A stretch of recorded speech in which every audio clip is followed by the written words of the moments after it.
100 দিনে 100K subscriber চ্যালেঞ্জে আজকে হচ্ছে ডে 4। বৃষ্টি হলে কলকাতায় যে এত জল জমে আমি আগে কখনো দেখিনি। ছেলে অন্নপ্রাশন উপলক্ষে সকাল সকাল সবাই রেডি হয়ে বেরিয়ে পড়েছি। আজকে সকাল থেকে কিন্তু মুষলধারে বৃষ্টি হয়েই চলেছে। ট্রেনের অপেক্ষা করতে করতে আমরা এখন সবাই শেষমেশ পৌঁছে গেছি শিয়ালদা স্টেশনে।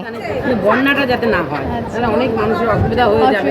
হ্যাঁ, সেটা আমাদের অনেকক্ষণ ধরে অপেক্ষা করে থাকার পরে অগত্যা আমরা বৃষ্টির মধ্যেই ছাতা নিয়ে বেরিয়ে পড়েছি। শিয়ালদা স্টেশনের সামনে থেকে বাস ধরে আমরা এখন পৌঁছে গেছি মৌলালিতে। এখানে পৌঁছে দেখি কিছুক্ষণের বৃষ্টিতে যেন বন্যা হয়ে গেছে। বন্যার জল পেরিয়ে অবশেষে আমরা পৌঁছালাম লজে। আজকে যার জন্য এত আয়োজন তার নাম কিন্তু দৃশ্যায়ন। চলো এবার ভিতরে যাওয়া যাক। কি সুন্দর করে বেলুন দিয়ে ডেকোরেশন করেছে দেখো। এই ডেকোরেশনের সাথে চেয়ারটাও কিন্তু দারুণ মানিয়েছে। ওকে কোলে নিয়ে বেশ কয়েকটা ছবি তুলে নিয়েছি। আর এখন কিন্তু দৃশ্যায়ন তার মায়ের কোলে শুয়ে রয়েছে। আর এদিকে দেখতে দেখতে কিন্তু সমস্ত গেস্টরাও আসা শুরু করে দিয়েছে। সামান্য কিছু স্টার্টার খেয়ে আমরা এখন এদিকে চলে এসেছি, কারণ এখন হবে কেক কাট। ভিডিওতে দেখাবো তোমাদের আমরা কি কি খেলাম। Okay bye.